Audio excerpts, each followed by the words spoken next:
آئے ہم ادھر ہی منہ کر کے نماز پڑھتے ہیں اور پڑھتے رہیں گے۔ وَكَذَلِكَ جَعَلْنَاكُمْ أُمَّةً وَسَطًا لِتَكُونُوا شُهَدَاءَ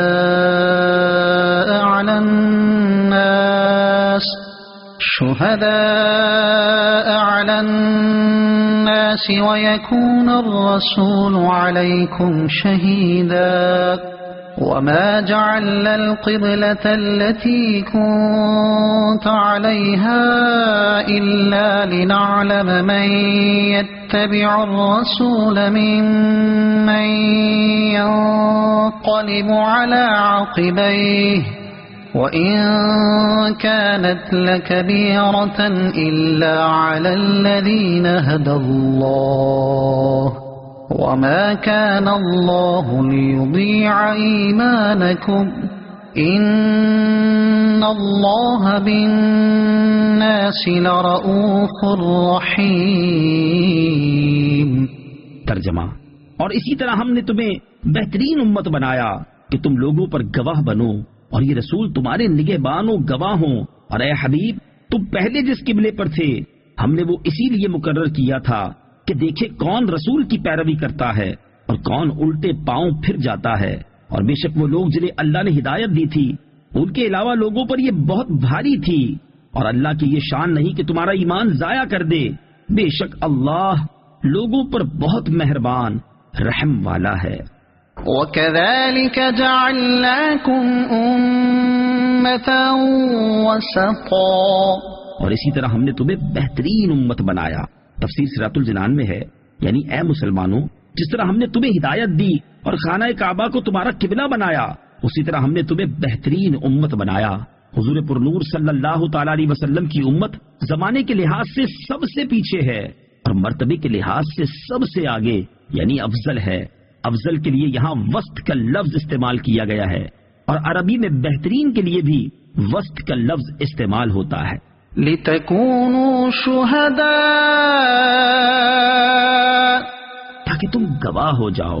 تفسیر سورۃ الجنان میں ہے، مسلمان دنیا اور آخرت میں گواہ ہیں۔ دنیا میں تو اس طرح کہ مسلمان کی گواہی مومن و کافر سب کے بارے میں شرعاً معتبر ہے، اور کافر کی گواہی مسلمان کے خلاف معتبر نہیں۔ نیز اللہ تعالیٰ کے فضل سے مردوں کے حق میں بھی اس امت کی گواہی معتبر ہے، اور رحمت و عذاب کے فرشتے اس کے مطابق عمل کرتے ہیں۔ چنانچہ بخاری شریف میں حضرت انس بن مالک رضی اللہ تعالی عنہ سے روایت ہے کہ صحابہ کرام رضی اللہ تعالیٰ عنہ کے پاس سے ایک جنازہ گزرا تو انہوں نے اس کی تعریف کی۔ نبی پاک علیہ الصلوۃ والسلام نے فرمایا واجب ہو گئی۔ پھر دوسرا جنازہ گزرا، صحابہ کرام نے اس کی برائی بیان کی۔ پیارے آقا علیہ الصلوۃ والسلام نے فرمایا واجب ہو گئی۔ حضرت عمر فاروق رضی اللہ تعالی عنہ نے دریافت کیا، یا رسول اللہ صلی اللہ تعالی علیہ وسلم کیا چیز واجب ہو گئی؟ ارشاد فرمایا پہلے جنازے کی تم نے تعریف کی، اس کے لیے جنت واجب ہو گئی، اور دوسرے کی تم نے برائی بیان کی، اس کے لیے دوزخ واجب ہو گئی۔ تم زمین میں اللہ تعالیٰ کے گواہ ہو۔ اور آخرت میں اس امت کی گواہی یہ ہے کہ جب تمام اولین و آخرین جمع ہوں گے اور کفار سے فرمایا جائے گا کیا تمہارے پاس میری طرف سے ڈرانے اور احکام پہنچانے والے نہیں آئے؟ تو وہ انکار کریں گے اور کہیں گے کہ کوئی نہیں آیا۔ حضرت انبیاء علیہ الصلوۃ والسلام سے دریافت فرمایا جائے گا تو وہ عرض کریں گے یہ جھوٹے ہیں، ہم نے انہیں تبلیغ کی ہے۔ اس بات پر انبیاء کرام علیہ الصلوۃ والسلام سے کافروں پر حجت قائم کرنے کے لیے دلیل طلب کی جائے گی۔ وہ عرض کریں گے کہ امت محمدیہ ہماری گواہ ہے۔ چنانچہ یہ امت پیغمبروں کے حق میں گواہی دے گی کہ ان حضرات نے تبلیغ فرمائی۔ اس پر گزشتہ امت کے کفار کہیں گے امت محمدیہ کو کیا معلوم، یہ تو ہم سے بعد میں آئے تھے۔ چنانچہ امت محمدیہ سے دریافت فرمایا جائے گا کہ تم کیسے جانتے ہو؟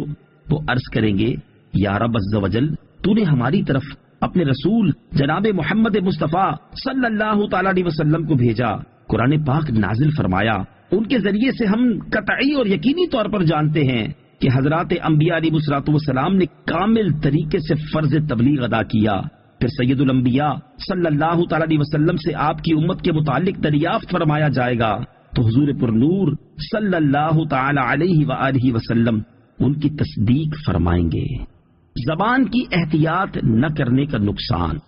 یہاں یہ بات یاد رہے کہ یہ تمام گواہیاں امت کے صالحین اور اہل صدق حضرات کے ساتھ خاص ہیں، اور ان کے معتبر ہونے کے لیے زبان کی نگہداشت شرط ہے. جو لوگ زبان کی احتیاط نہیں کرتے اور بے جا خلاف شرع کلمات ان کی زبان سے نکلتے ہیں اور ناحق لعنت کرتے ہیں، صحیح حدیثوں کے مطابق روز قیامت نہ وہ شفاعت کریں گے اور نہ وہ گواہ ہوں گے. وَيَكُونَ الرَّسُولُ عَلَيْكُمْ شَهِيدًا. رسول تم پر گواہ ہوں گے. تفسیر صراط الجنان میں ہے، علامہ اسماعیل حقی رحمۃ اللہ تعالی علیہ فرماتے ہیں حضور پرنور صلی اللہ تعالی علیہ وسلم کی گواہی یہ ہے کہ آپ ہر ایک کے دینی رتبے اور اس کے دین کی حقیقت پر مطلع ہیں.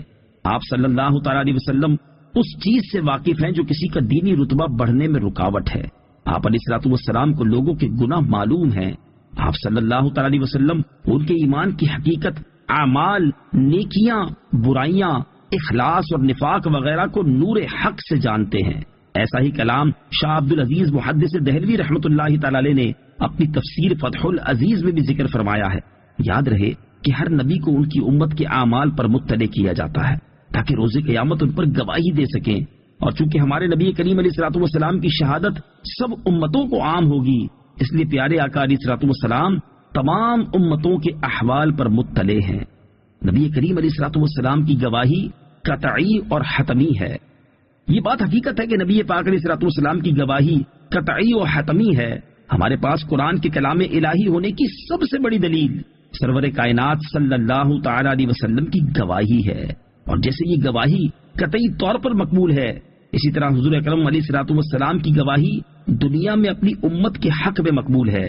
لہذا حضور سید المرسلین صلی اللہ تعالی علیہ وسلم نے اپنے زمانے کے حاضرین کے متعلق جو کچھ فرمایا، مثلا صحابہ کرام، ازواج مطہرات اور اہل بیت کرام رضی اللہ تعالی عنہم کے فضائل و مناقب، یا غیر موجود لوگوں جیسے حضرت اویس کرنی رضی اللہ تعالیٰ عنہ، یا بعد والوں کے لیے جیسے حضرت امام مہدی رضی اللہ تعالیٰ عنہ وغیرہ کے لیے جو کچھ فرمایا ان سب کو تسلیم کرنا لازم ہے. لِنَعْلَمَ مَن يَتَّبِعُ الرَّسُولَ. تاکہ دیکھے کہ کون رسول کی پیروی کرتا ہے. تفسیر صراط الجنان میں ہے قبلے کی تبدیلی کی ایک یہ حکمت ارشاد ہوئی کہ اس سے مومن و کافر میں فرق و امتیاز ہو جائے گا کہ کون حضور اقدس صلی اللہ تعالی علیہ وسلم کے حکم پر قبلہ تبدیل کرتا ہے اور کون آپ صلی اللہ تعالی علیہ وسلم کی نافرمانی کرتا ہے. چنانچہ قبلے کی تبدیلی پر بہت سے کمزور ایمان والے اسلام سے پھر گئے. منافقین نے اسلام پر اعتراض شروع کر دیے، جبکہ پختہ ایمان والے اسلام پر قائم رہے. وَإِن كَانَتْ لَكَبِيرَةٌ. اگرچہ یہ تبدیلی بڑی گناہ ہے. تفسیر صراط الجنان میں ہے قبلے کی تبدیلی کو کامل الایمان لوگوں نے تو بڑی خوش دلی سے قبول کیا، لیکن منافقوں پر یہ تبدیلی بڑی گراں گزری. منافقت کی علامت اس سے معلوم ہوا کہ اللہ تعالیٰ کا حکم معلوم ہونے کے بعد قبول کرنے سے دل میں تنگی محسوس کرنا منافقت کی علامت ہے. ہمارے معاشرے میں بھی لوگوں کی ایک تعداد ایسی ہے جن میں یہ مرض بڑی شدت اختیار کیے ہوئے ہے، اور اسی مرض کی وجہ سے اللہ تعالیٰ کے احکام پر عمل کرنا ان کے لیے بہت دشوار ہو چکا ہے. حالانکہ کامل مسلمان کی شان تو یہ ہے کہ جب اسے اللہ تعالیٰ کا کوئی حکم معلوم ہو جائے تو وہ اس کے سامنے سر تسلیم خم کر دے اور اپنے نفس سے اٹھنے والی وہ آواز وہیں دبا دے جو اللہ تعالیٰ کے حکم پر عمل کرنے کے معاملے میں اسے روک رہی ہو یا اس کے دل میں تنگی پیدا کر رہی ہو. اللہ تعالیٰ مسلمانوں کو ہدایت عطا فرمائے. وَمَا كَانَ اللَّهُ لِيُضِيعَ إِيمَانَكُمْ. اور اللہ کی یہ شان نہیں کہ تمہارا ایمان ضائع کر دے. تفسیر صراط الجنان میں ہے قبلے کی تبدیلی یہودیوں کو ہضم نہیں ہو رہی تھی اور یہ طرح طرح سے مسلمانوں کو اس کے خلاف بھڑکانے کی کوششیں کر رہے تھے. چنانچہ کچھ یہودیوں نے بیت المقدس کی طرف منہ کر کے پڑھی گئی نمازوں کے بارے میں مسلمانوں کے سامنے چند اعتراضات کیے، اور بیت المقدس کی طرف منہ کر کے نماز پڑھنے کے زمانے میں جن صحابہ کرام نے وفات پائی ان کی نمازوں کے درست ہونے پر مسلمانوں سے دلیل مانگی. تو ان کے رشتہ داروں نے تاجدار رسالت صلی اللہ تعالی علیہ وآلہ وسلم سے ان کی نمازوں کا حکم دریافت کیا کہ وہ نمازیں ہوئیں یا نہیں. اس پر یہ آیت کریمہ نازل ہوئی اور انہیں اطمینان دلایا گیا کہ ان صحابہ کرام کی نمازیں ضائع نہیں ہوئیں، ان پر انہیں ثواب ملے گا. یاد رہے کہ اس آیت مبارکہ میں ایمان سے مراد نماز ہے. اصل الاصول چیز نبی کریم علیہ الصلوۃ والسلام کی پیروی ہے.